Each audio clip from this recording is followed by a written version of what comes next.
Ako ang inyong Lolo Pael. At ako naman si Kabanong. At ito ang aming kwento.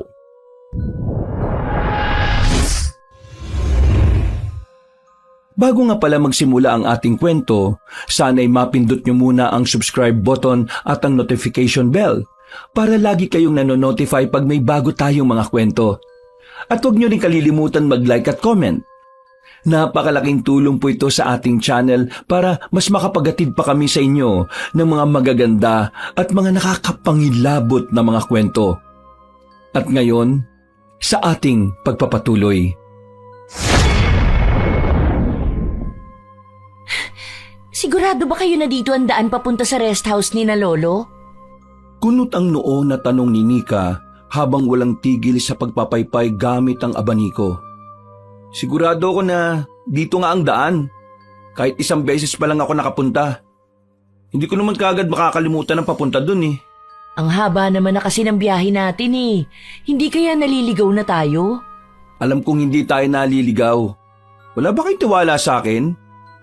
Hindi naman sa walang tiwala. Magtanong kaya tayo. Gusto ko na magpahinga eh. Para kasing buong araw na tayong bumabiyahe. Wala bang malapit na convenience store dito? Makabili man lang ng malamig na inumin. Parang tuyong-tuyo na yung lalamunan ko. Kapag may nadaanan tayo, mag-stop over tayo saglit. Ay nako, kung alam ko lang na ganito kalayo tong pupuntahan natin, hindi na sana ako sumama.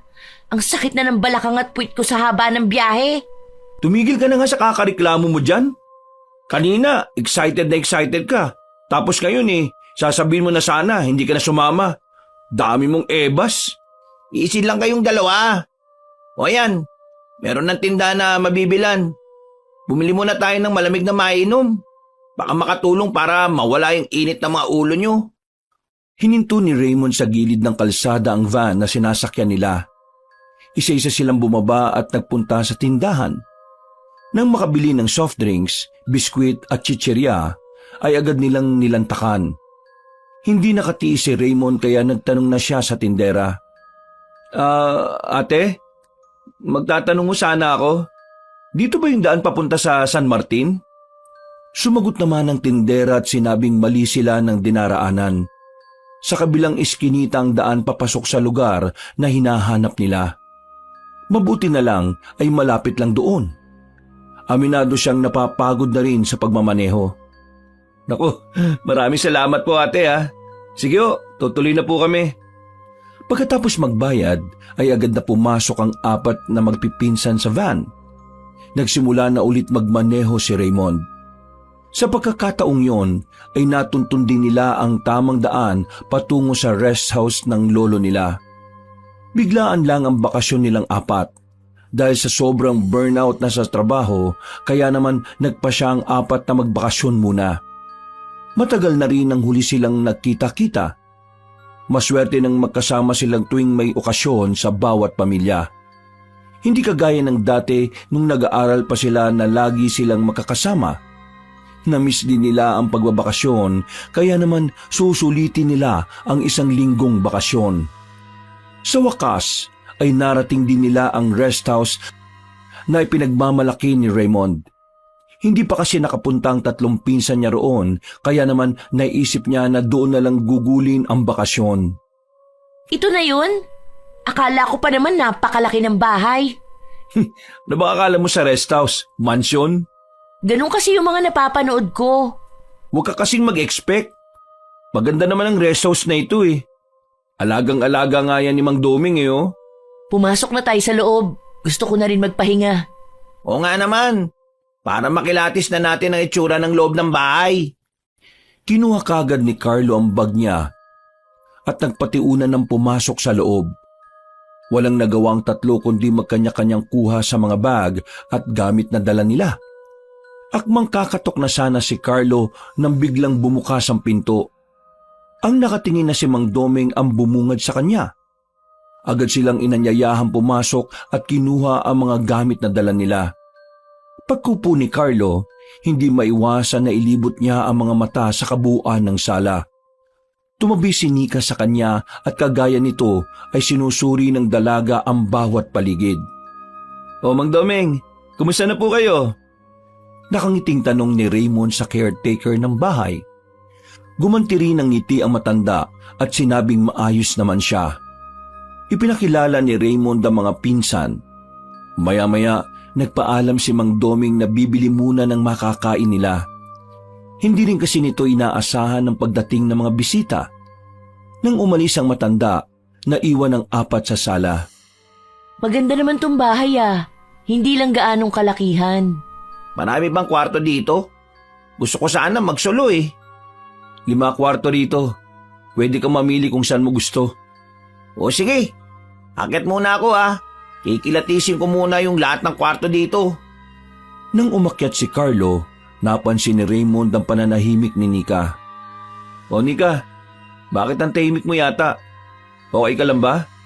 Baka gusto mo nang magpahinga. Parang ibang nararamdaman ko dito sa bahay. May mumu ba dito? Hindi alam ni Raymond kung ano ang magiging reaksyon niya. Titig na titig siya sa pinsan at bigla na lang siyang napabunghalit ng tawa.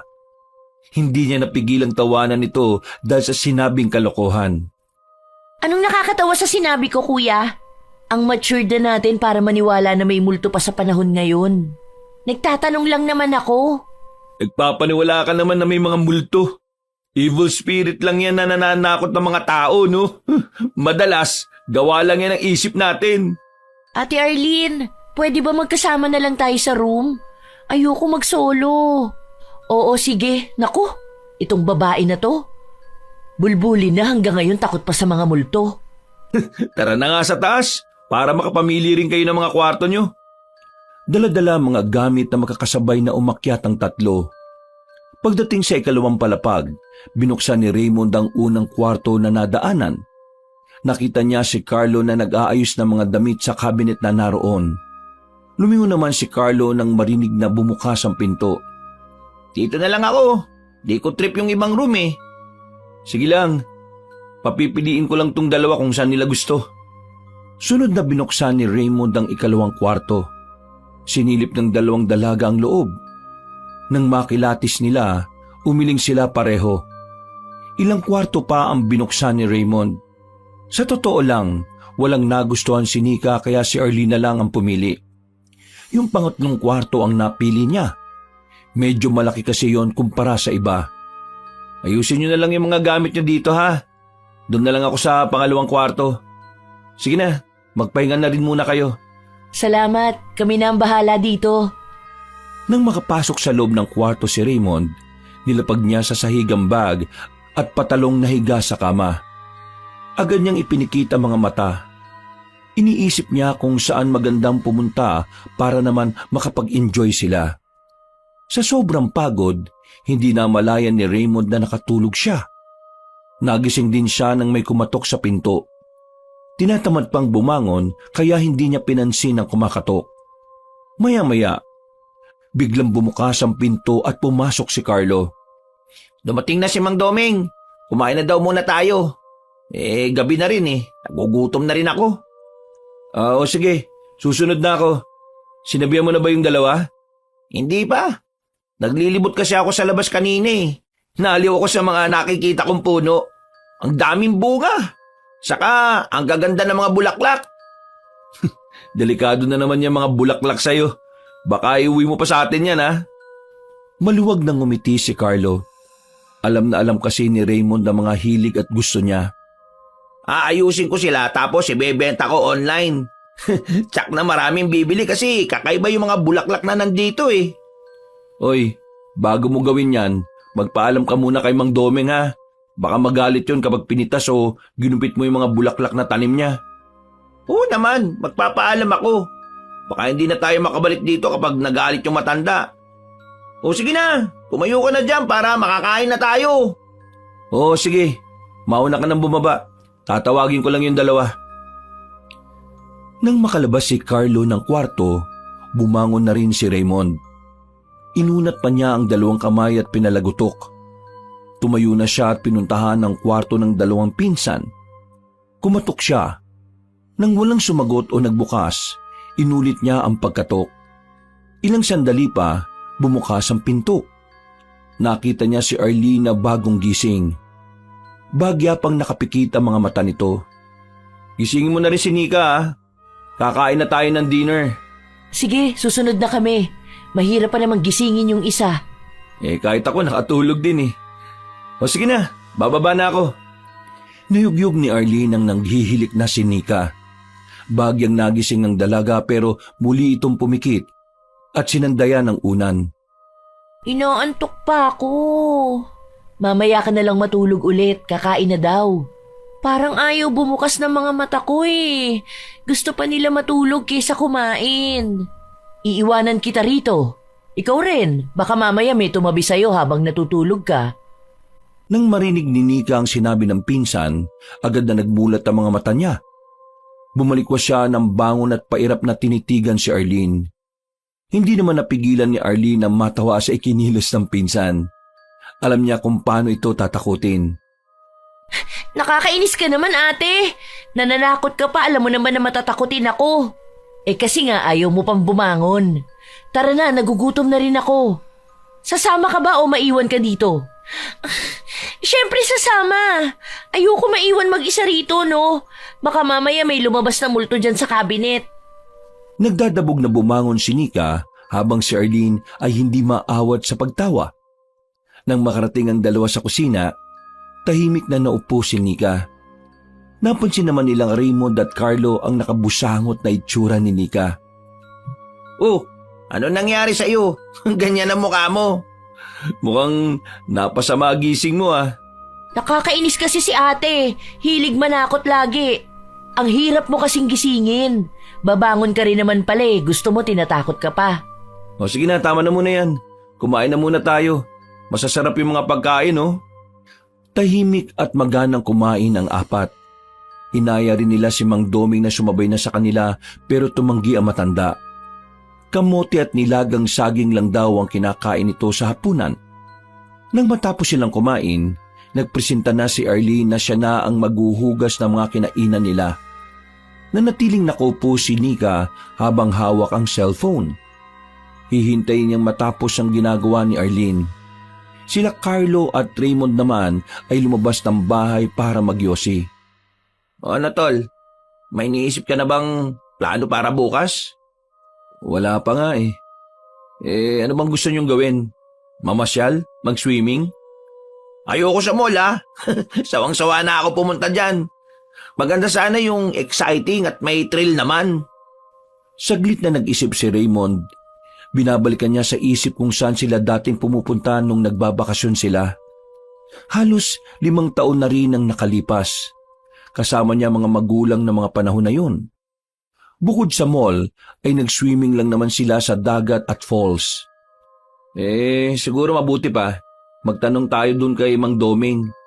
Siya ang maraming alam na pwedeng puntahan dito. Pwede rin naman tayo mag-swimming para maalis yung pagod sa mga katawan natin. Magdala na lang tayo ng mga pagkain. O sige, bukas tatanungin ko si Mang Doming. Tsaka ko na tulog na yun at nagpapahinga na ngayon. Nakakayang istorbohin, no? Sa totoo lang, hindi naman nakakapagod ang ginagawa ko sa business ko eh. Masaya ako sa mga ginagawa ko. Kaya lang, pasaway ang mga tauhan ko kaya madalas na nai-stress ako eh. Hilig nila umabsent. Ayaw ko namang tanggalin dahil naaawa ko kaya inuunawa ko na lang sila. Sa panahon ngayon, mahirap maghanap ng trabaho. Alam ko naman na masaya ka sa ginagawa mo. Bata pa lang tayo hilig mo na yan eh. Napagkamalan ka pang ang bakla nun dahil sa sobrang hilig mo sa mga bulaklak. Bagyang natawa si Carlo sa sinabi ni Raymond. Naalala niya na laging nagagalit ang mga magulang niya kapag nag-uuwi siya ng mga bulaklak na nakikita niya sa mga bakuran na nadaraanan. Hindi niya alam kung bakit yun ang nakahiligan niya. Basta ang alam niya, sa tuwing nakakakita siya ng makulay at magagandang bulaklak, ay umaagaw yun ang atensyon niya. Inaayos niya sa flower vase at saka ilalagay sa altar nila. Hanggang sa nakatapos siya ng pag-aaral at naisipang magtayo ng negosyo. Nag-a-arrange sila ng mga bouquet, pambigay sa mga nobya, kahit sa mga patay, ikakasal, debu at kahit anong okasyon. Nag-boom naman ang negosyo niya hanggang sa katagalan ay nagustuhan din niya ang wood carving. Nag-aral siya para matuto at ngayon ay nagagamit na niya ang natutunan. Marami ring nagpapagawa sa kanya. Karamihan ay mga disenyong hayop na namatay na alaga ng mga kliyente. Gusto kasi nila na i-display at laging nakikita ang mga yumaong alaga. Sa ganoong paraan, nawawala ang pangungulila at lungkot na nararamdaman nila. Alam ko sa sarili ko na straight ako, no? Wala pa lang talaga sa isip ko na pumasok sa relasyon. Baka hindi ko lang rin siya mabigyan ng oras kung sakali. Alam ko naman yon. Kahit ako busy rin sa negosyo eh. Mabuti na lang may kasosyo ko. Pwede kong iwanan kahit kailan ko gusto. Oh, tara na. Pumasok na tayo sa loob. Malamok na dito eh. Nagkaayaan ng 4 na uminom muna para madali silang makatulog. Mabuti na lang may terasa sa labas. Doon sila tumambay. Masaya silang nagkukwentuhan na nagtatawanan habang umiinom ng San Mig Light. Tumayo si Raymond at tinanaw ang madilim na kapaligiran. Purong bahay, halaman at puno ang nakikita niya. Kung siya ang papipiliin, mas gusto niyang tumira sa probinsya dahil tahimik at simple lang ang pamumuhay.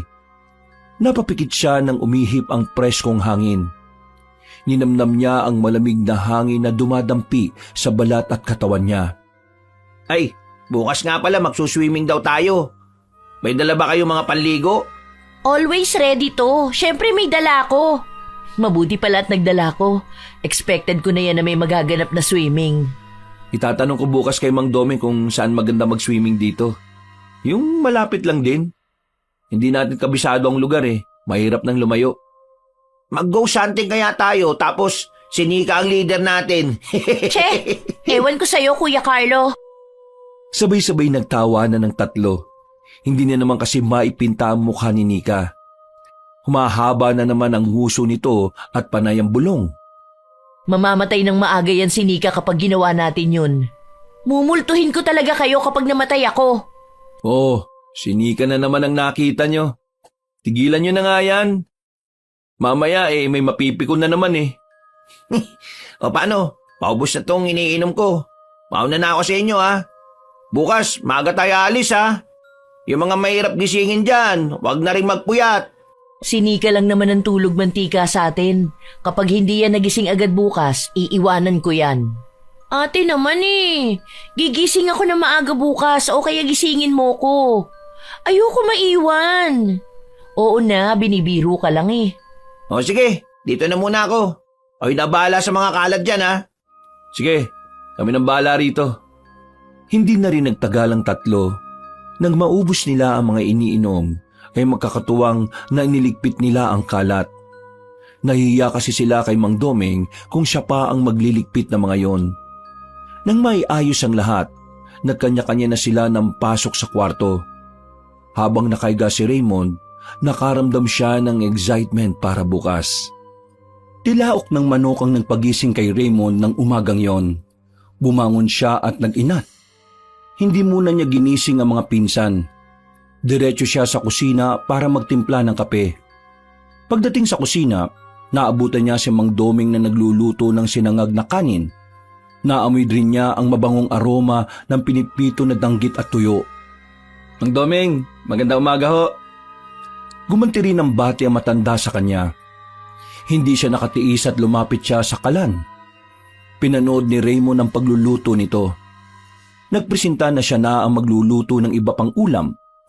Nakita niya ang hotdog at itlog na nasa plato. Wala na pala siyang lulutuin kung ganon. Nang matapos ang pagluluto ni Mang Doming, inutusan nito ang binata na gisingin at tawagin na ang ibang pinsan niya. Tumalima naman agad si Raymond. Isa-isa niyang kinatok ang pintuan ng mga kwarto ng mga pinsan. Maya-maya ay lumabas na rin ang 3. Pagkaupo sa harap ng lamesa, nakahain na ang mga pagkain at kape na gawa sa sinunog na bigas. Muntik nang matawa si Raymond nang makita ang kakaibang reaksyon ng mga pinsan nang matikman ang kape. First time niya makatikim yan, no? Puro kasi kape sa Starbucks ang alam niyong inumin eh. Ang weird ng lasa, kuya. Wala bang gatas? Hindi uso ang gatas dito, no? Wala bang ibang ulam? Like bacon, ham, or spam? Tila nandidiri na tiningnan ni Nika ang danggit at tuyo na nasa plato. Ay nako, huwag kang maghanap ng ibang ulam. Tandaan mo, nasa probinsya tayo, wala tayo sa city. Kainin mo yan, masarap naman yan. Baka mangati ako kapag kinain ko yan. Uy, huwag kayong maarte, no? Kung ano nakahain, yun ang kakainin natin. Maya kayo kay Mang Doming, oh. Kasi pinaghirapan niyang lutuin yan. Alanganin pa rin ang itsura ni Nika. Wala na siyang nagawa ng lagyan siya ni Raymond ng kanin at danggit sa plato.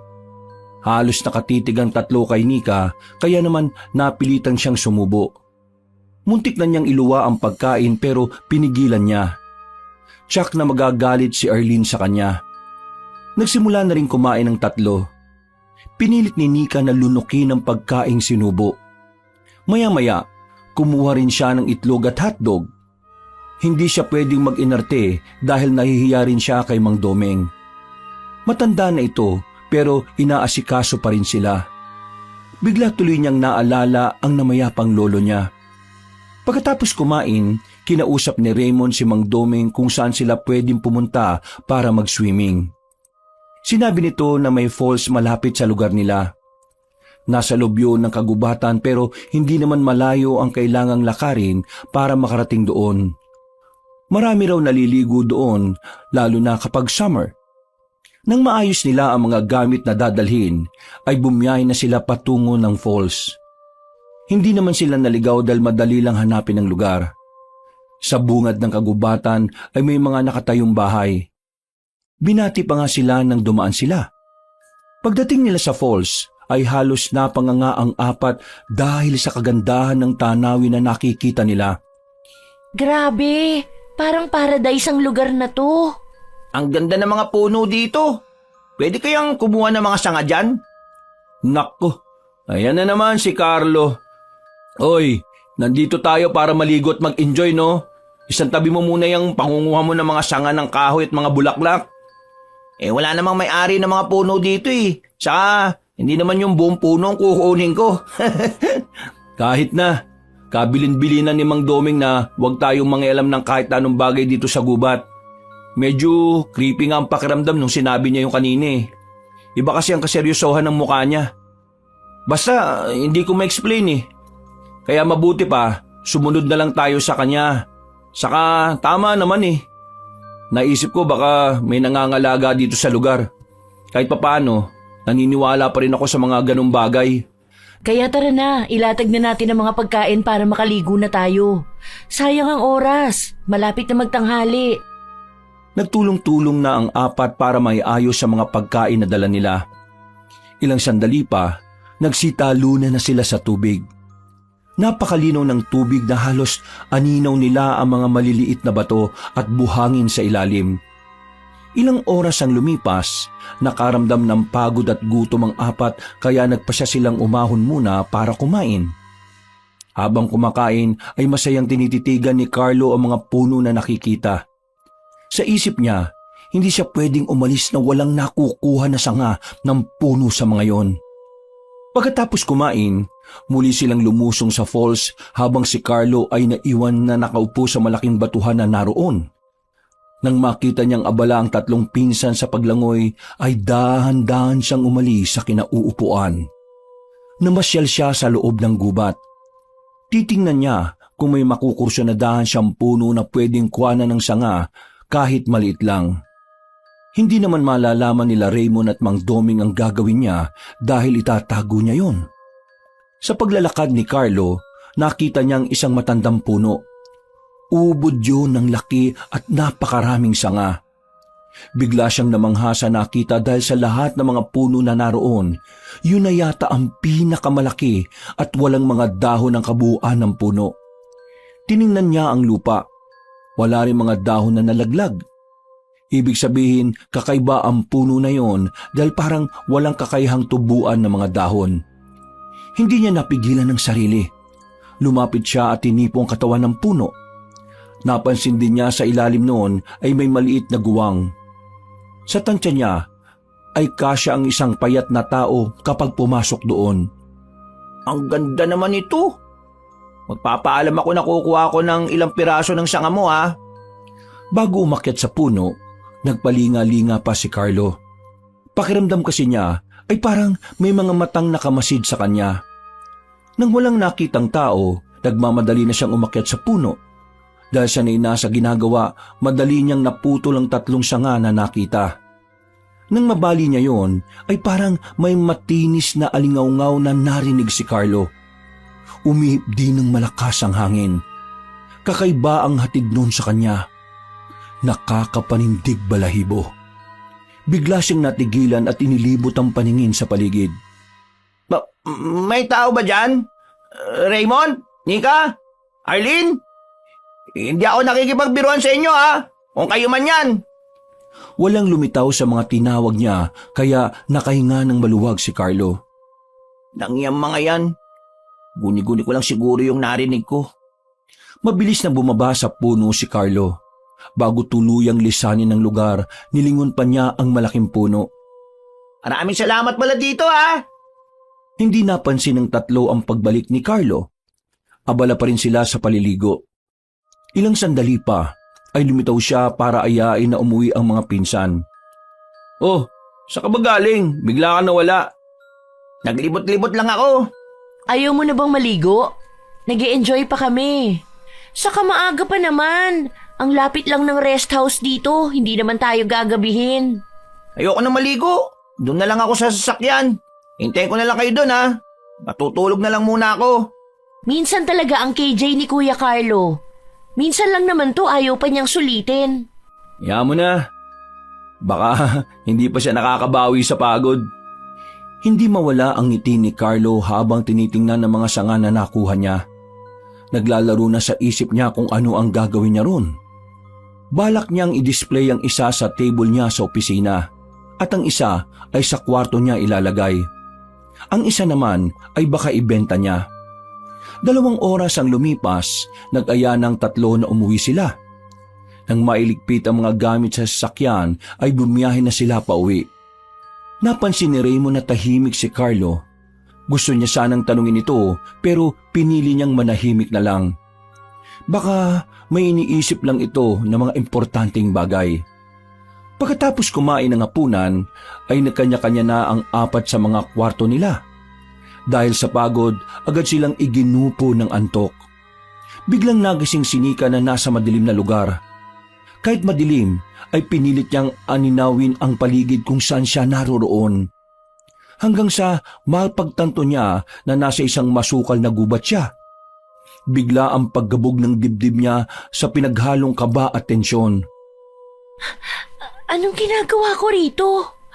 Nasaan ba ako? Ate Arlene! Kuya Carlo! Kuya Raymond! Tulungan niyo ako! Ngunit alingaw-ngaw lang ng boses niya ang narinig niya. Niyakap niya ang sarili nang umihip ang malamig na simoy ng hangin. Gusto na niyang maiyak dahil hindi niya alam o matandaan kung paano siya nakarating sa lugar na yon. Naglakad siya. Baka sakaling makita niya ang daan pauwi sa rest house. Ngunit kahit anong gawin niya, bumabalik pa rin siya sa lugar na maraming puno. Napansin niya ang isang malaking puno. Malapad ang katawan noon at tansya niya ay 5 tao ang kailangang maghawak kamay para masukat ang katawan ng puno. Maya-maya, napansin ni Nika na parang may gumagalaw sa guwang sa ilalim ng puno. Tinitigan niya yon dahil baka ahas. Takot pa naman siya sa ahas. Nakaramdam ng takot at kilabot si Nika nang makita na isang pangit na nilalang ang lumabas mula sa guwang. Mabilis ang naging aksyon niya. Kumaripas siya ng takbo. Halos hindi na siya umaapak sa lupa. Kasabay noon ang pagdagungdong ng dibdib niya na parang puputok anumang oras. Paglingon niya, nakita niya na hinahabol siya ng aswang. Diyos ko po, iligtas niyo po ako sa humahabol sa akin. Ayoko pa pong mamatay. Hindi napansin ni Nika ang nakausling bato sa lupa. Natalisod siya roon at malakas na bumagsak ng padapa sa lupa. Naramdaman niya ang matinding kirot sa ibabaw ng paa at daliri. Pinilit niyang tumayo pero muli lang siyang nasubsob sa lupa. Pag-angat ng tingin niya, nakita niya ang maitim na pares ng mga paa. Tingin niya ay para yung kahoy. Dahan-dahan siyang nag-angat ng tingin. Nakatitigan sila ng pangit na nilalang. Sa isip ni Nika, ganito ba ang itsura ng aswang? Parang awa mo na! Huwag mo ko sasaktan! Hindi nagsalita ang nilalang. Inilabas niya ang mga kamay na may mahahabang kuko. Walang habas na hinaklit ng aswang ang buong katawan ni Nika. Walang nagawa ang dalaga kundi umiyak at umiyaw dahil sa sakit na bumabaon sa katawan niya. Nagkalat ang dugo sa butas niyang katawan. Ilang sandali pa ay nawalan na siya ng hininga at buhay. Kinaumagahan, isang malakas na sigaw ang nagpagising kina Carlo at Raymond. Nagmamadali silang pumunta sa kwarto ng dalawang pinsan na babae. Nakalak ang pinto kaya hindi kagad mabuksan ng dalawang binata ang pinto. Hoy! Ano ba nangyayari dyan? Bakit sumisigaw kayo? Walang narinig na sagot si Raymond. Puro sigaw pa rin ang naririnig niya. Wala silang choice kaya binangga nila ang pinto gamit ang katawan nila. Sa ilang beses na subok, sa wakas, nabuksan din nila ang pinto. Nanlalaki ang mga mata nila Carlo at Raymond nang makita ang kalunos-lunos na itsura ni Nika.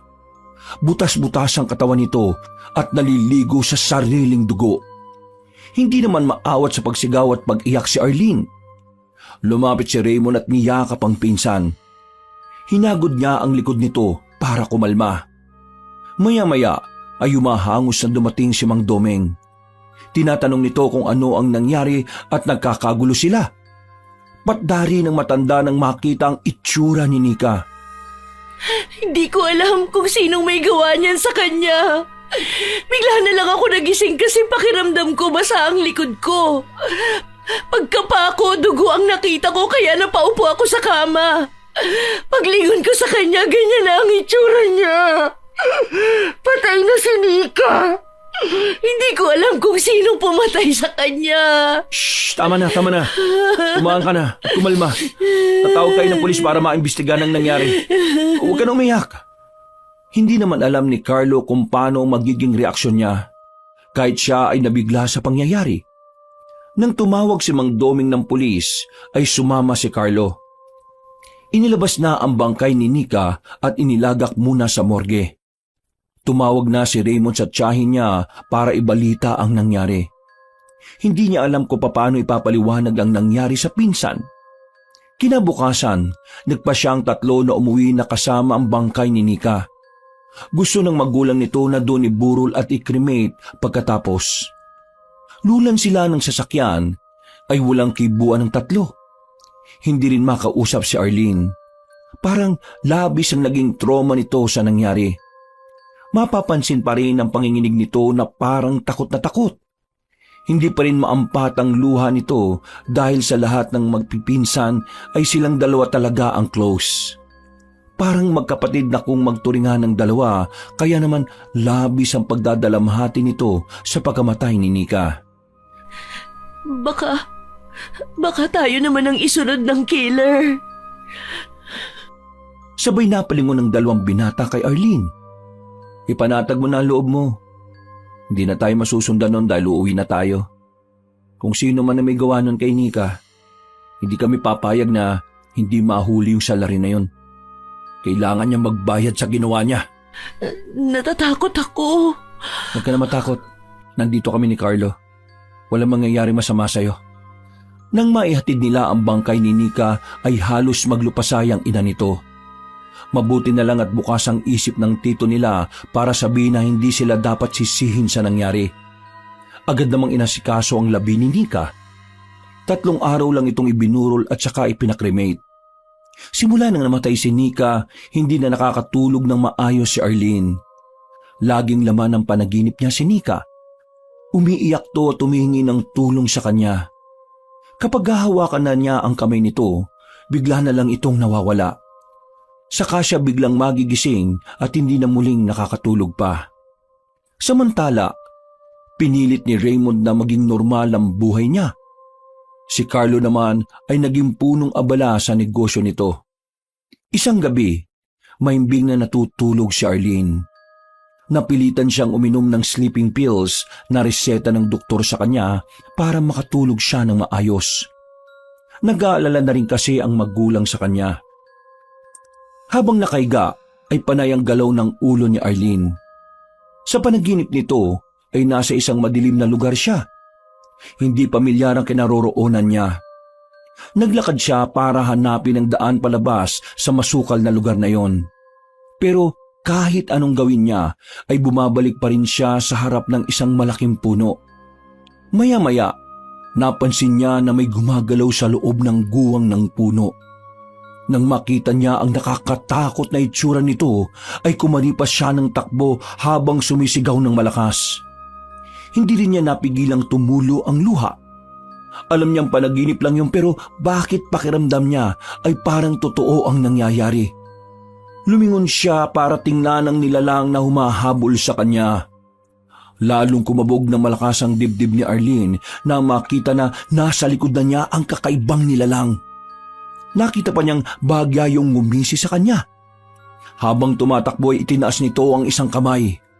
Kitang-kita niya na kumislap ang mahabang kuko nito. Lalong nahintakutan si Arlene sa nasaksihan. Sa isip niya, kapag tumama yun sa katawan niya, tsak na katapusan na niya. Sino ka ba at bakit mo ako hinahabol? Hindi sumagot ang halimaw na umahabol sa kanya. Hingal na hingal at sobra na ang pagod na nararamdaman ni Arlene. Pakiramdam niya, anumang oras ay bibigay ang mga tuhod at binti niya. Leche, kailangan ko na magising! Diyos ko po, tulungan mo po ako! Bagyang bumagal ang pagtakbo ni Arlene. Bigla na lang niyang naramdaman na may dumaan na malakas na hangin sa tagiliran niya. Pagtingin niya sa harap, naroon na ang halimaw o aswang. Dahan-dahan yung ngumisi sa kanya. Napahinto sa pagtakbo si Arlene at dinig na dinig niya ang tibok ng puso. Parang lalabas yun sa sobrang kaba at takot. Naramdaman niya na palapit sa kinatatayuan niya ang aswang. Gusto niyang tumakbo ulit pero ayaw gumalaw ng mga paa niya. Parang nadikit yun sa lupa. Gamit ang mahabang kuko, sumugod ang aswang kay Arlene. Mabilis naman siyang nakailag pero naabot pa rin ang braso niya. Dumugo yun at ramdam niya ang hapdi gawa ng sugat na natamo. Muli pa sanang susugod ang aswang pero bigla siyang naglaho. Hinihingal na nagising si Arlene. Pagmulat ng mga mata, agad niyang nakita ang mama niya. Baka sa mukha nito ang matinding pag-aalala. Dahan-dahan siyang naupo at inihilamos ang dalawang palad sa mukha. Ang sama ng panaginip ko, Ma. Ayon sa ina, pinuntahan siya nito sa kwarto para tingnan kung mahimbing na siyang natutulog pero narinig nito na umuungol siya habang walang tigil sa pagbiling ang ulo. Kaya naman nagpasya na itong gisingin siya. Hindi pa nga raw siya magising kahit anong tawag ng ina sa kanya. Kung hindi siya niyugyog, hindi pa siya magigising ng tuluyan. Maraming salamat po dahil ginising niyo ko. Ay, feeling ko binabangungot na ako kanina. Nagpaalam ang ina na ikukuha siya ng tubig. Nang mapag-isa, tiningnan niya ang braso dahil nararamdaman niyang mahapdi yun. Ganun na lang ang panlalaki ng mga mata ni Arlene nang makita ang dalawang mahabang kalmot sa braso. Namumula pa yon at may natuyo pang dugo. Kung ganun ay nagkatotoo ang panaginip niya. Imposible to. Akala ko panaginip lang. Pero bakit ako may sugat? Saglit na tumigil sa pag-iisip si Arlene nang pumasok ang ina sa kwarto. Agad niyang iniabot ang tubig at nilagok yon. Sige na, Ma, matulog ka na po para makapagpahinga ka. Okay naman na po ako. Maya-maya matutulog po ulit ako. Nang lumabas ang ina, nahulog sa malalim na pag-iisip si Arlene. Muli niyang tiningnan ang sugat sa braso. Hindi siya nakatiis at hinipo pa yon. Nakita niya ang dugo na nasa daliri. Agad siyang tumayo para kunin ang first aid kit. Nilagyan niya ng alkohol at betadine ng sugat saka tinakpan ng gasa. Muling nahiga si Arlene pero sa pagkakataong to, hindi na siya dinalaw ng antok. Natakot na rin siyang matulog ulit dahil baka magkaroon ng karugtong ang masamang panaginip niya. Habang nakatitig sa kisame, biglang may pumitig sa sintido niya. Hindi kaya ganito rin ang nangyari kay Nika? Pero imposible naman yata. Nika, kung nasaan ka man, sabihin mo sa akin kung sinong pumatay sa'yo. Tulungan mo kaming makamit ang hustisya. Tanghali nang maisipan ni Arlene na dalawin ang pinsan na si Raymond. Tinawagan niya muna ito. Mabuti na lang ay nasa bahay lang ito. Oh, Arlene, kumusta ba? Anong masamang hangin ang nagdala sa'yo rito? May ikukwento ko sa'yo. Napansin ni Raymond ang gasa na nasa braso ng dalaga. Oh, paano yan nasa braso mo? Tungkol nga dito ang sasabihin ko. Ang weird nang nangyari sa akin kagabi. Hindi ko alam kung paniniwalaan mo. Anong nangyari sa'yo kagabi? Masama ang panaginip ko. Hinahabol ako ng isang aswang o halimaw ba yun? Basta pangit ang itsura niya. Tapos sa panaginip ko, kinalmot niya ako gamit ang mahahaba at matutulis niyang kuko. Pagkagising ko, may sugat na ako sa braso kung saan ako tinamaan ng kalmot. Patingin nga ako ng sugat mo. Dahan-dahang inalis ni Arlene ang gasa sa braso. Kinilatis ni Raymond ang sugat. Mapula pa yon at sariwa pa. Mabuti na lang nakailag ako kung hindi. Baka nagaya ako kay Nika. Biglang nagtaas ng tingin si Raymond. Kunot ang noon nito nang marinig ang sinabi ng pinsan. Ano naman ang kinalaman ni Nika sa naging panaginip mo? Bigla ko lang naisip. Hindi kaya yun ang pumatay kay Nika? Epekto ba yan ng panunod mo ng mga horror o dahil kulang ka lang sa tulog o pahinga? Paano mo papaliwanag to? Nung nagkasugat ako sa panaginip, pagkagising ko meron talaga.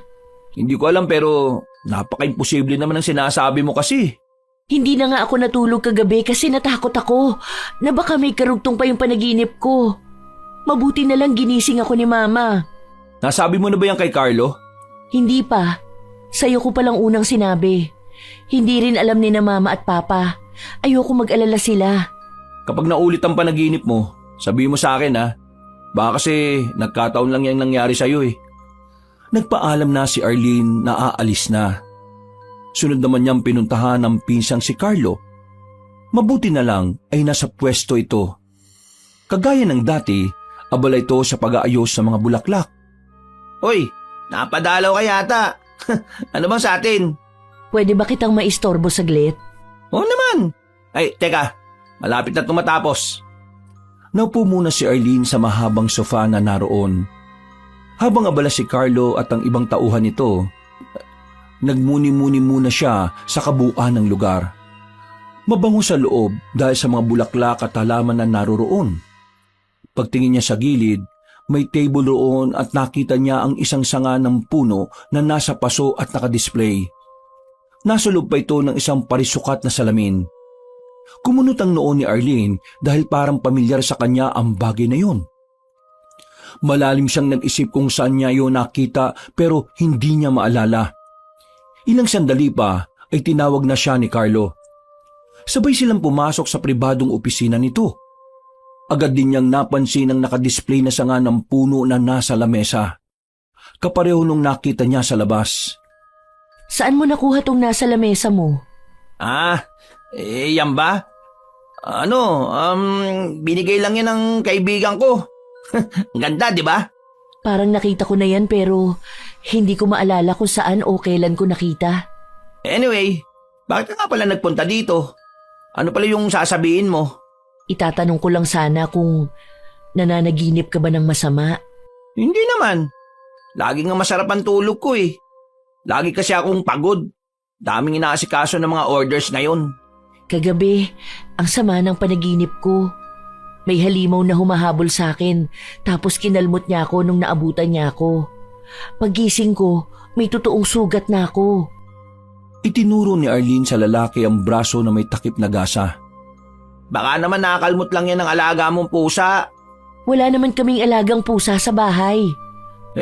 Baka nakakamot o nakalmot mo habang tulog ka. Maggupit ka kaya kasi ng kuko mo. Pudpud ang kuko ko. Alam mo namang hindi ako nagpapahaba ng kuko. Imposible naman kasing mangyari yung sinasabi mo eh. Imposible naman talaga kung iisipin. Pero alam ko kung ano ang nangyari sa akin. Feeling ko, siya rin ang pumatay kay Nika. Base sa mga sugat niya sa katawan, hindi imposible yun. Sinabi mo nga, panaginip lang yun. Kaya imposible magkatotoo yung panaginip. Lagi nga sinasabi ng mga matatanda, di ba? Na ang panaginip ay kabaliktaran. Naguguluhan din ako pero kasi paano mo ito maipapaliwanag? Hindi ko rin alam. Alam naman, problemahin ko pa yan. Masyado akong busy, no? Alam mo kung ako sa'yo, magpahinga ka na. Baka epekto lang yan ng mga puyat mo ng mga nakaraang linggo. Hindi na kita pipiliting maniwala sa akin. Pero kapag nanaginip ka ng masama, sabihin mo sa amin ni Raymond. Hindi naman usong panaginip sa akin eh. Sige na, aalis na ako. O sige, mag-ingat ka ha. At magpahinga ka ng mabuti, okay? Mag-move on ka na sa pagkamatay ni Nika. Mas magandang tanggapin na lang natin yung pagkawala niya para makapagpahinga na rin siya ng matiwasay. 9:00 ng gabi na makauwi sa bahay nito si Carlo. Diretso siya sa kwarto at kinuha niya ang remote ng aircon saka binuksan yun. Nagubad siya at pumasok sa banyo para mag-hot shower. Nang matapos ay nagbihis siya ng boxer short at nahiga na sa kama. Hawak ang cellphone, sumagot siya sa mga nag-send ng messages sa page nila. Nag-i-inquire tungkol sa mga flower arrangement. Nang makaramdam ng antok, binitiwanan niya ang cellphone. Ilang sandali pa ay humihilik na ito. Hindi alam ni Carlo kung ano ang kababalaghang nangyari sa kanya. Pagkamulat niya ng mga mata, napansin niyang nasa isang madilim at masukal na lugar siya. Inilibot niya ang paningin sa paligid. Pagtingin niya sa likuran niya, ay nakita niyang isang malaking puno. Hindi siya pwedeng magkamali dahil yun ang puno na kinuhanan niya ng sanga. Paano ako nakarating dito? Takang tanong ni Carlo sa sarili. Ihahakbang sana niya ang mga paa pero natigilan siya sa gagawin nang mapansin na may gumagalaw sa ilalim ng guwang ng puno. Pinagmasdan niya yung maigi. Ilang sandali pa, patakbong lumabas na ang pangit na nilalang. Papunta yun sa direksyon niya. Mabilis ang naging kilos ni Carlo. Kumaripas siya ng takbo. Bahala na kung saan makarating. Ang importante ay makatakas siya sa humahabol sa kanya. Sige, ganyan nga! Tumakbo ka! Takasan mo ang kasalanang ginawa mo sa akin at sa tahanan ko! Hindi kita kilala! Kaya paano ko makakaroon ng kasalanan sa'yo? Malakas na sigaw ni Carlo habang patuloy pa rin sa pagtakbo. Ha! Pagkatapos mong lapastanganin ang tirahan ko, sasabihin mo na wala kang kasalanan! Isa kang hangal! Kaya magbabayad ka, pati na rin ang mga kasama mo! Sa narinig, biglang naguluhan si Carlo. Iniisip niya kung ano ang ibig sabihin ng nilalang na patuloy na humahabol sa kanya. Pero kahit anong isip ang gawin niya, hindi niya maalala kung sino ba ang taong ginawa niya ng kasalanan. Abala siya sa negosyo at madala nga niyang makita at makasama ang mga kaibigan. Dahil okupado ang isipan niya, kaya hindi napansin ni Carlo ang lubak sa daraanan niya. Bigla siyang natapilok at nawala ng balanse. Dahilan para bumagsak siya sa lupa. Naramdaman niya ang pagsigid ng kirot sa buto sa paa. Mabilis siyang umupo at tinawakan ng napilay na paa. Magbabayad ka ngayon! Nakita ni Carlo ang matutulis na kuko ng aswang na nasa harapan na niya. Pinilit niyang tumayo para makatakas pero bigla rin siyang bumagsak sa lupa. Parang awa mo na! Kung ano man ang nagawa kong kasalanan sa'yo, humingi ako ng tawad! Please, huwag mo akong sasaktan! Maawa! Hindi ka nga naawat ng dalawang isip nung pinutol mo ang sanga sa puno na siyang tirahan ko! Nanahimik ako, pero ginambala mo ako! Hindi mo ba alam na ako at ang puno ay iisa? Kung ano ang ginawa mo sa puno, nararamdaman ko rin yan! Doon lang napagtanto at naintindihan ni Carlo ang sinasabi ng kaharap. Kung gusto mo, ibabalik kong sanga na kinuha ko. Hindi na yun may babalik pa kahit anong gawin mo. Ang gusto ko na lang ay pagbayarin ka sa kasalanan mo! Magsasalita pa sana si Carlo pero bigla siyang kinalmot ng aswang. Pinilit niyang umiwas pero nahagip pa rin siya sa tiyan. Kahit nakaupo at lugmok sa lupa, pinilit niyang umisod pa atras. Bawat pag-atras niya ay siyang isang hakbang ng aswang palapit sa kanya. Nakangisi ito at bahagyang tumutulo pa ang malapot na laway. Hindi na napigilan ni Carlo na maiyak dahil nasa isang sitwasyon siya na hindi niya na yata kayang takasan pa. Muling itinaas ng aswang ang isang kamay. Kumislap ang mga mata at mahabang kuko nito. Akmang kakalmutin siya nito pero bigla siyang naglaho sa lugar. Biglang nagmulat ang mga mata ni Carlo. Narinig niyang tumutunog ang cellphone dahil sa alarm clock. Naliligo siya sa sariling pawis at halos dumadagungdong sa kaba at takot ang kanyang dibdib. Ilang beses siyang bumuga ng hangin para papayapain ang sarili. Nak ng tinapay. Grabe naman yung panaginip na yon. Parang totoong totoo. Biglang napahawak si Carlo sa tiyan niya. Naramdaman niya na masakit yun at naramdaman din niyang kumikirot ang paa niya. Pagtingin niya sa kanyang paa, namamaga yun. Tiningnan din niya ang tiyan at ganun na lang ang gulat niya nang makita na may mahabang sugat doon. May mga dugo pang lumalabas. My goodness! Kung ganun, nakatotoo yung panaginip ko! Kahit maraming sumasakit sa kanya, pinilit ni Carlo na tumayo para kunin ang first aid kit. Kailangan niyang gamutin ang sugat. Kumuha rin siya ng yelo at inilagay sa ice pack saka idinampi sa paa. Nang matapos gamutin ang sarili, nahulog siya sa malalim na isipin sa kanya biglang naalala ang pinsan na si Arlene. Kagaya ng nangyari sa kanya ay ganun din ang kwento nito. Kinabukasan, nakita-kitang tatlo sa isang restaurant. Tinawagan ni Carlo ang dalawang pinsan. Nang makumpleto sila, hindi nagpatumpik-tumpik si Carlo at sinabi kagad ang nangyari sa kanya nung nakaraang gabi. Naniniwala na ako sa kwento mo, Arlene. Nanaginip ka rin ba? Oo, parang totoong-totoo yung panaginip ko eh. Nung nasugatan ako ng halimaw na aswang na humahabol sa akin, pagkagising ko, totoong may sugat na ako. Bahagyang itinaas ni Carlo ang damit para ipakita ang natamo niyang sugat. Gulat na gulat naman si Raymond habang si Arlene ay kalmado lang. Hindi na siya naggulat sa nakita. Halos magkapareho lang ang sugat nilang dalawa.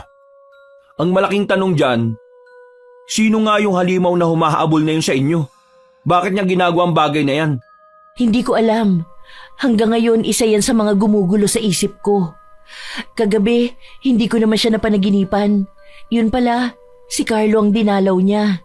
Mag-ingat ka, Raymond. Baka ikaw nang susunod na dalawin niya. Sira ulo. Huwag kang manakot dyan. Hindi niyo ba napapansin? Iniisa-isa niya tayo. Pero bakit tayo? May kinalaman kaya yung pagbabakasyon natin sa San Martin? Parang sinasabi mo na simula nang magbakasyon tayo dun saka nagsimula ang lahat ng ito. Mahina lang kasi si Nika kaya namatay siya. Tanongin natin si Mang Doming tungkol dito. Baka sakaling may alam siya at matulungan niya tayo.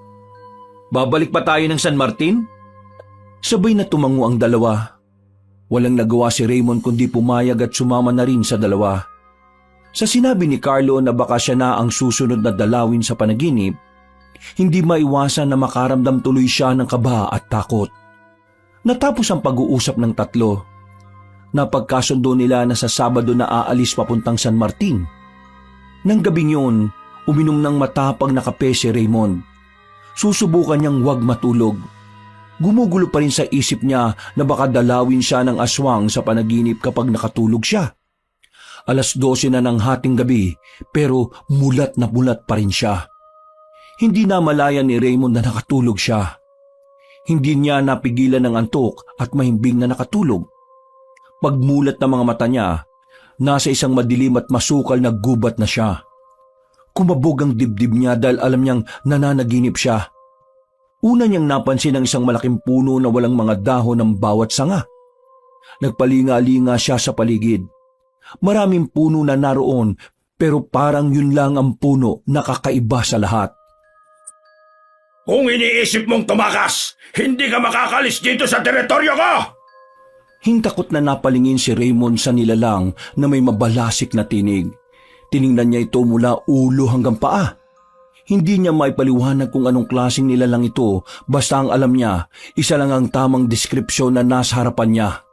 Nakakatakot. Lubang nakakatakot ang kabuuan ng anyo nito. Ang balat nito ay kaymanggi na parang sa kahoy. Hanggang dibdib ang matigas na buhok nito na tila ba ilang taon ang hindi nakakaranas ng tubig at shampoo.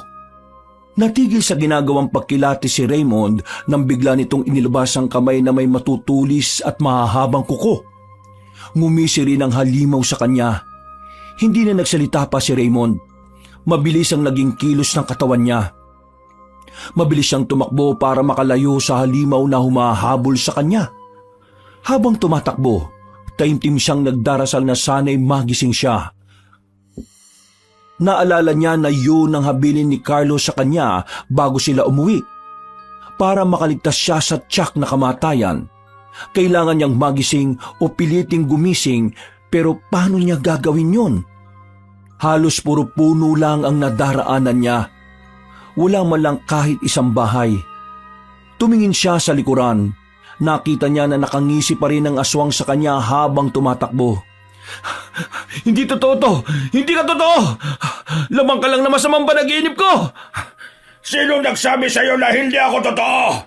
Isa kang hangal na naniniwala na hindi kami kabilang sa mundong ito! Sisihin mo ang pinsan mo!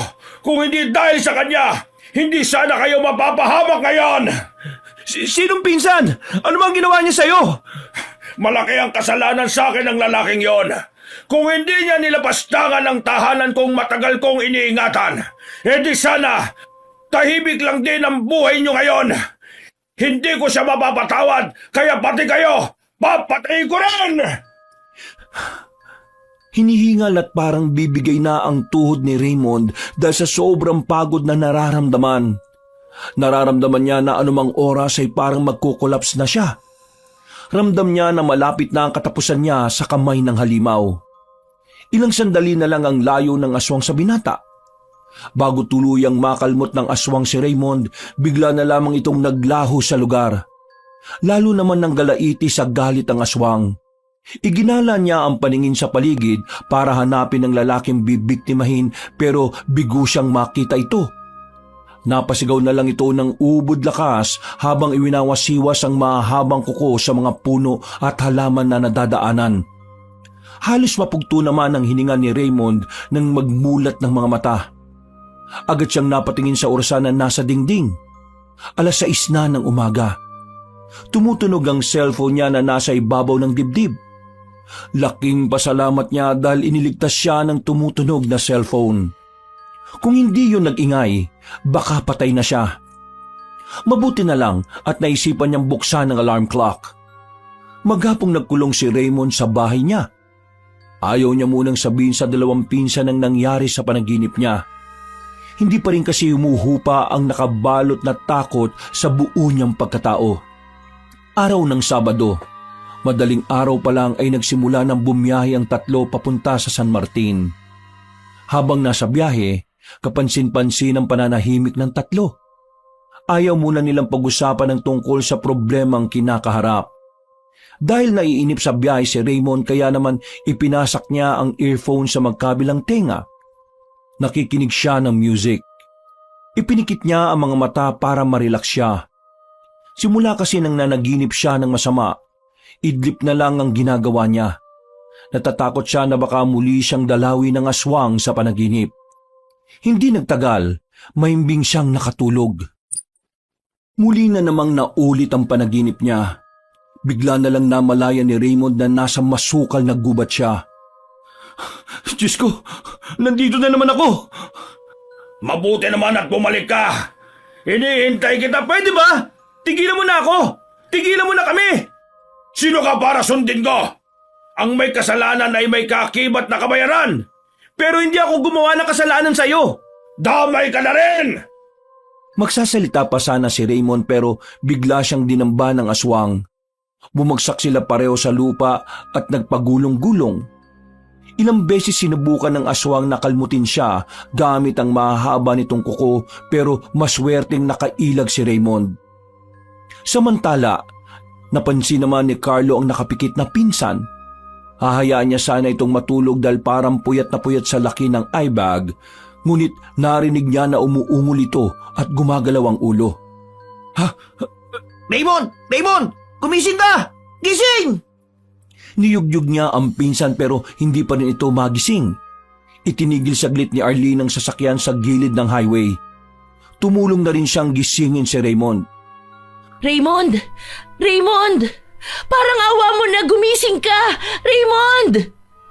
Habang nakikipaglaban sa buhay niya si Raymond, naririnig niya ang boses ng dalawang pinsan pero bakit hindi pa rin siya magising? Ilang sandali pa, bigla na lang ulit siyang naglaho. Sinubukan pa siyang hawakan ng aswang pero nawala na siya at tuluyang nagising. Muli na namang binalot ng galit ang aswang dahil napurnada ang pagpatay niya sa lalaki. Salamat naman at nagising ka na. Ang nag-aalalang mukha ni na Carlo at Arlene ang namulatan ni Raymond. Bagya siyang ngumiti at tinawakan ng kamay ng dalawa. Maraming salamat sa pagliligtas niyo sa akin. Muntik na nga kitang suntukin para magising ka lang eh. Pasalamat ka't kurot lang ang ginawa ni Arlene sa'yo. Kung kinakailangan suntukin o sapakin mo ko, gawin mo. Huwag lang masyado malakas, baka lalo ako makatulog.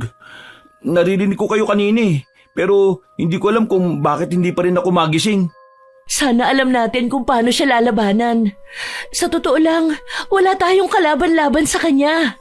Malakas siya. Kung mahina ang loob mo, matatalo at mapapatay ka niya. Ilang oras pa ang naging biyahe nila hanggang sa makarating na sa San Martin. Laking gulat pa ni Mang Doming dahil muling bumalik ang tatlo. Pasensya na po sa istorbo, Mang Doming. May kailangan lang po kaming itanong sa inyo eh. Pinapasok at inistima naman ng matanda ang tatlo.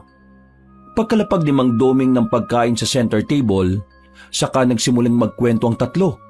Seryoso at tahimik namang nakikinig ang matanda.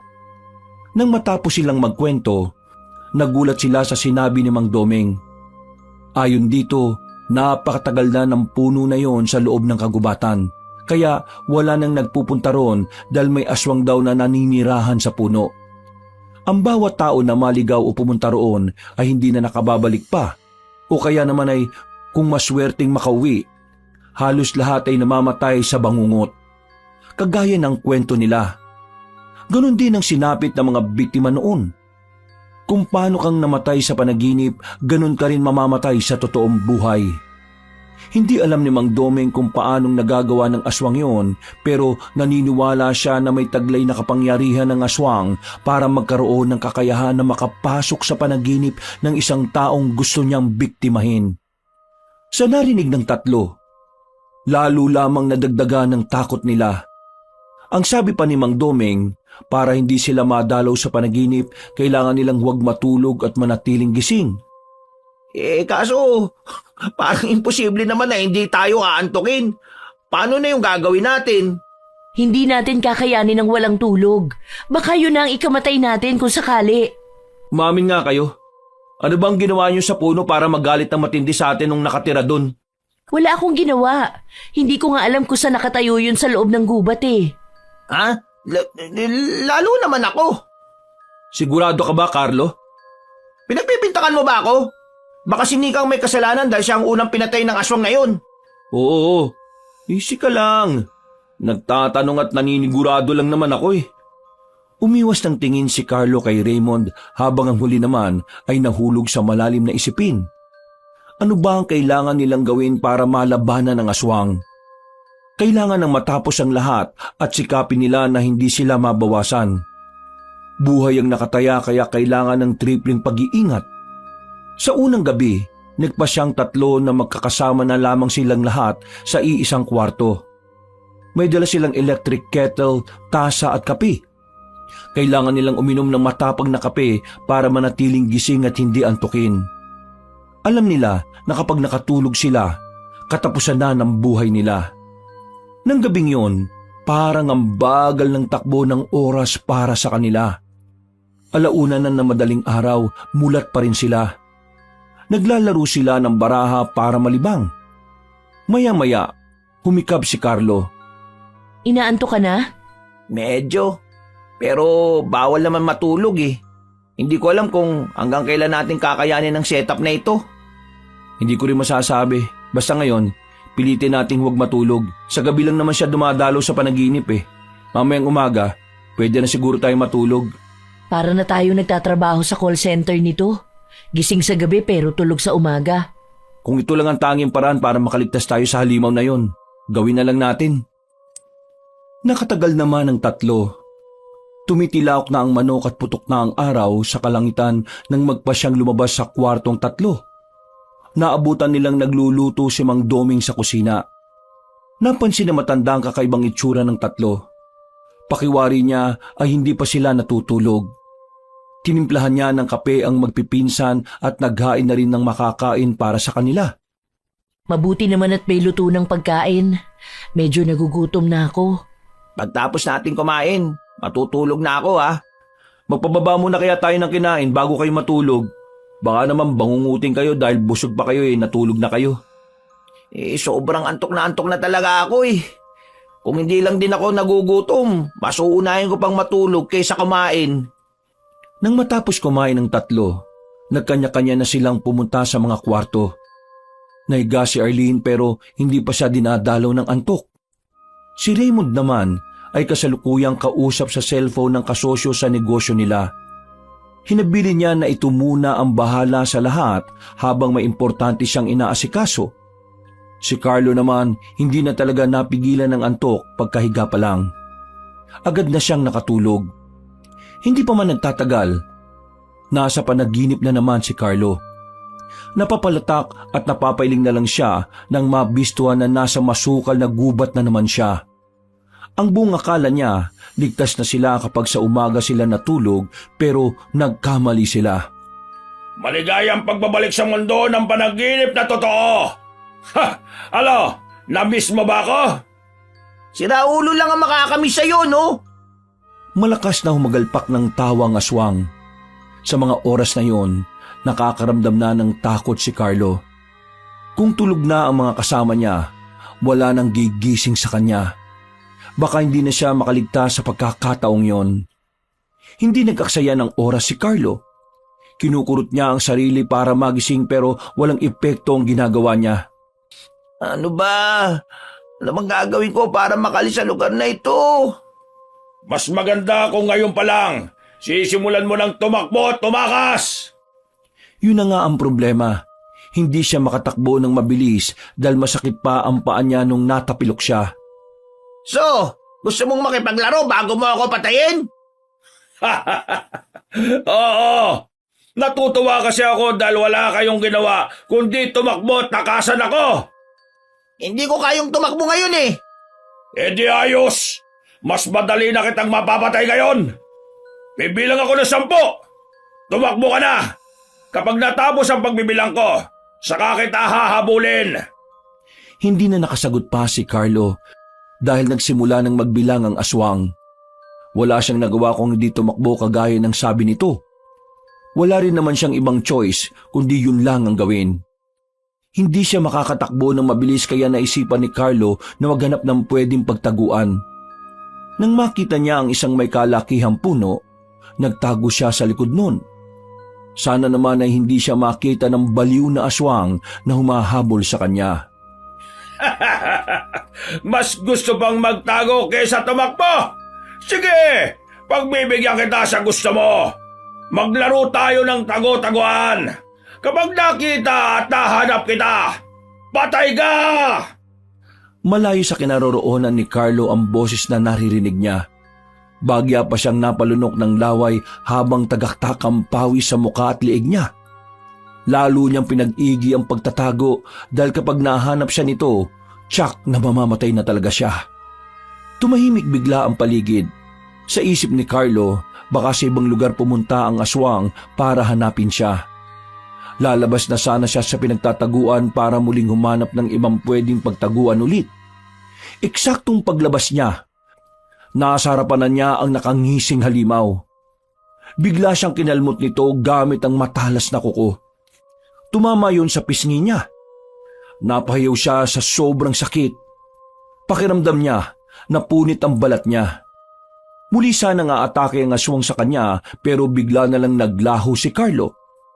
Nag-aalalang mukha ni Raymond ang namulatan ni Carlo.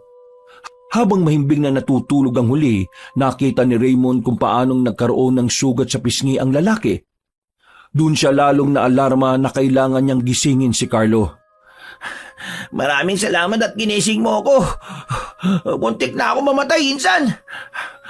Mabuti na lang at naisipan ko kayong silipin ni Arlene. Dinalo ka ba niya ulit sa panaginip? Oo, kahit umaga, kaya niya tayong dalhin sa panaginip niya.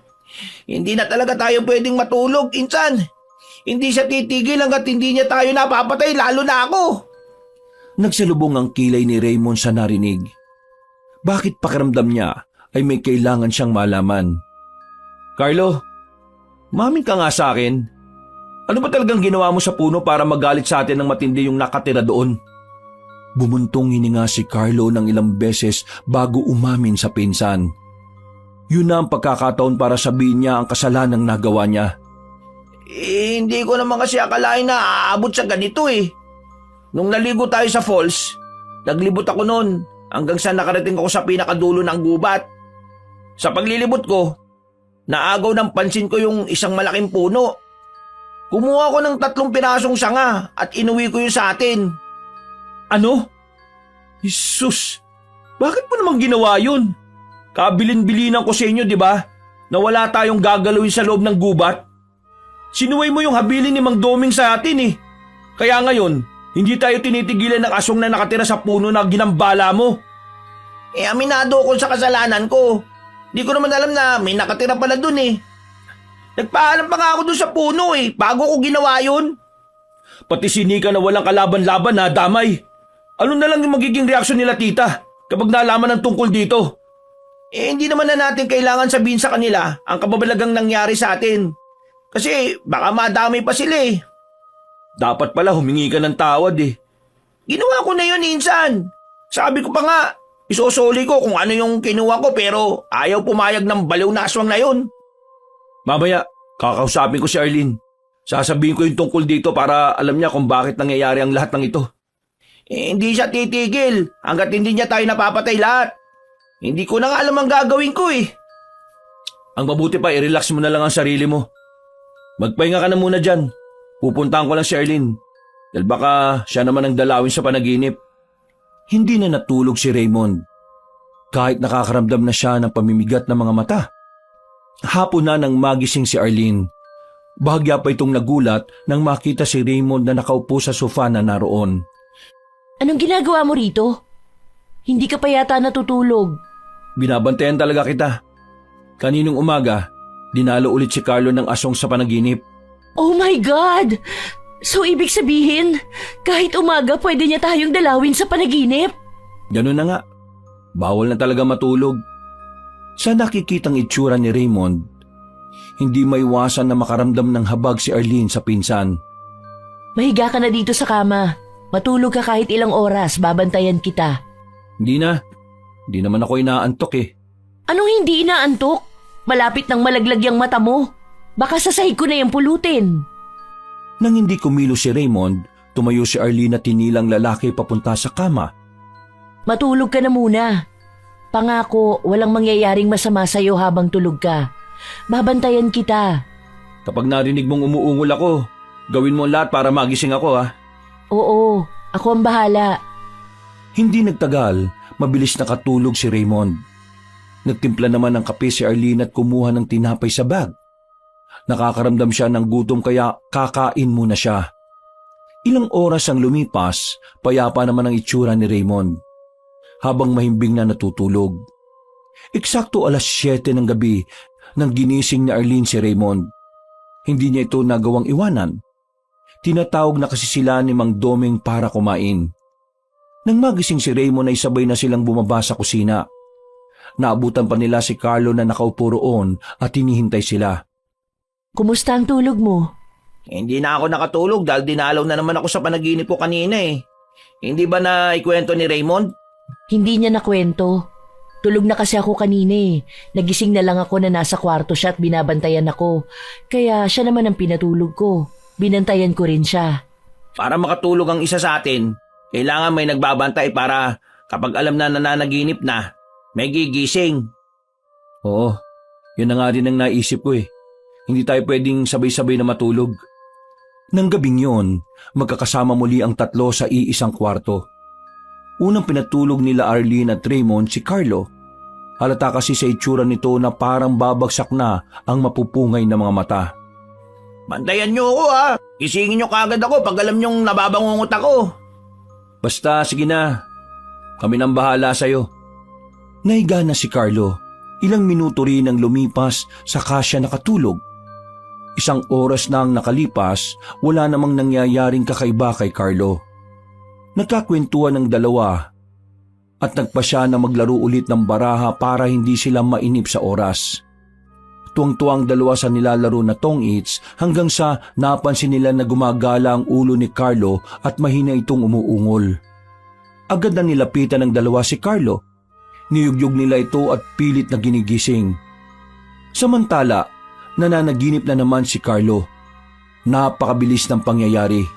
Bigla na lang siyang hinabol ng aswang kaya napilitang siyang tumakbo. Kahit anong pakiusap niya rito at paghingi ng tawad ay hindi man lang ito umiimik. Tahimik ang aura ng aswang habang seryoso na hinahabol siya. Hindi nakayanan ni Carlo ang pagod sa pagtakbo kaya napatigil siya.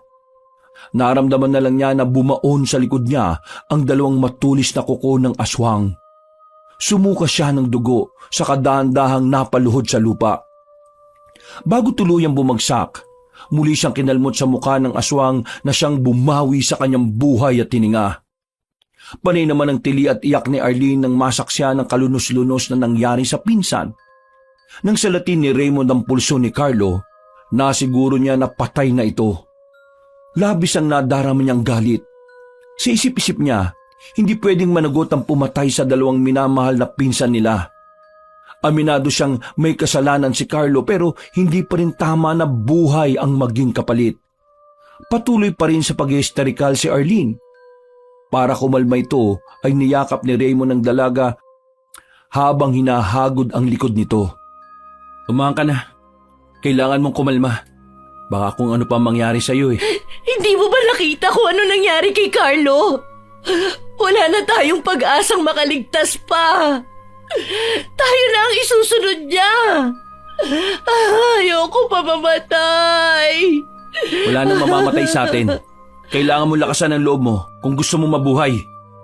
Lalo humagulgol ng malakas si Arlene. Maya-maya, dumating si Mang Domeng. Magtatanong pa sana ito kung ano ang nangyari at nag-iingay sila nang makita nito ang wala ng buhay na katawan ni Carlo. Sa kanya naintindihan ang kaguluhan na naririnig. Nang gabing yon, kinuha ang bangkay ni Carlo at inilagay muna sa morgue. Bukas na bukas din ay uuwi nila ang bangkay nito. Nang makabalik sa rest house ang tatlo, tahimik na umakyat si Raymond sa kwarto niya. Napansin naman ni Arlene ang pananahimik ng lalaki kaya sinundan niya ito. Naiga sa kama si Raymond. Ipinikit niya ang mga mata. Naupo naman si Arlene sa gilid ng kama. Kung matutulog ka, babantayan kita. Huwag mo na akong bantayan. Hindi na kailangan. Gusto mo na rin ba mamatay? Sa narinig, biglang nagmulat na mga mata si Raymond. Kailangan kong harapin ang aswang para matapos na ang lahat ng ito. Ayaw kong pati ikaw ay mapahamak. Gagawin ko ang lahat para matalo ko siya. Kung ganon, sasama ako. Hindi ko hahayaan na mag-isa mo siyang haharapin. Sigurado ka ba? Oo, nawala na ang takot ko. Mas nakakaramdam ako ng galit ngayon. Napakasama niya. Pinatay niya ang dalawang pinsan natin. Kaya pagbabayarin ko siya. Nahiga na si Arlene. Ilang sandali pa ay kasabay silang nakatulog. Namalaya na lang nila na nasa masukal na gubat sila. Nang makita ni Arlene ang puno, umakyat siya roon at kumuha ng dalawang sanga. Ibinigay niya kay Raymond ang isa. Gawin natin itong sandata laban sa kanya. Si Mang Domeng ang nagsabi nito sa akin kanina. Ito lang ang tanging paraan para malabanan natin ang aswang. Maraming salamat. Sa wakas, matatapos na rin ang lahat ng ito. Natigil ang pag-uusap ng dalawa nang mapansin na may lumalabas sa guwang ng puno. Naganda ang dalawa para harapin ang aswang. Nang tuluyang makalabas, nakangisi ito na lumakad palapit sa kanila. Napakaligaya ko ngayon dahil napatay ko na ang taong may malaking kasalanan sa akin. Hindi ko na sana kayo idadamay pero nabitin ako sa ginawa kong pagpatay sa pinsan ninyo eh. Napakasama mo! Pwede mo nang palitan si Lucifer sa impyerno! Malakas na humalakak ng tawa ang aswang. Lalo namang nanggalaiti sa galit si Arlene. Sumugod siya at sinuntok sa mukha ang aswang. Sa ginawa niya, natigil sa pagtawa ang aswang. Seryoso itong tumingin sa dalaga habang aninag sa mga mata nito ang galit. Sumugod ang aswang kay Arlene. Muntik na siyang maklit nito. Mabuti na lamang ay maagap siyang nakailag. Ilang pagsugod pa ang ginawa ng aswang hanggang sa saluhin ng hawak niyang sanga ang matulis na kuko nito. Laking gulat ng aswang sa nakitang tangan niya. Sa akin ang sanga na yan Kumuha ka na naman sa puno na aking tirahan. Oo, binawasan ko nga ang sanga sa puno na siyang tirahan mo. Papatayin mo rin naman kami, di ba? Hangal! Tatapusin ko na talaga kayo ngayon! Bago pa makagalaw ang aswang, naramdaman niyang may tumusok sa likod niya. Napahayaw ito sa sakit sa kamalakas na tinabig si Raymond. Bago bumagsak, nahugot niya ang sanga na itinusok sa aswang. Mabilis naman ang naging kilos ni Arlene. Muli niyang sinaksak sa tiyan ng aswang. Muli itong napahiyaw sa sakit. Bumuhay ang tayo nito pero pinilit pa rin dumiretso ng tayo para sugurin si Arlene. Tumakbo si Arlene para makapag-isip siya ng gagawin. Nang maabutan siya ng aswang, kinalmot siya nito sa braso. Napalod siya sa lupa habang hawak ang sugatang braso. Makakasama na rin kayong apat dahil dito na matatapos ang buhay mo! Itinaas ng aswang ang kamay niya. Kumislap ang mahabang kuko nito. Bago pa matamaan si Arlene, naisalag niya ang hawak na sanga ng kahoy. Ginamit niya ang lakas na natitira para depensahan ang sarili. Maya-maya, dumating si Raymond. Pinagtulungan nilang dalawa ang aswang. Sabay nilang sinaksak ito sa dibdib. Mulat ang mga mata na bumagsak ang aswang sa lupa. Sinigurado pa ng dalawa kung patay na ba talaga ito. Nang hindi na humihinga, saka lamang sila nagising. Laking gulat pa ng dalawa nang makita na hawak pa nila ang sanga ng puno.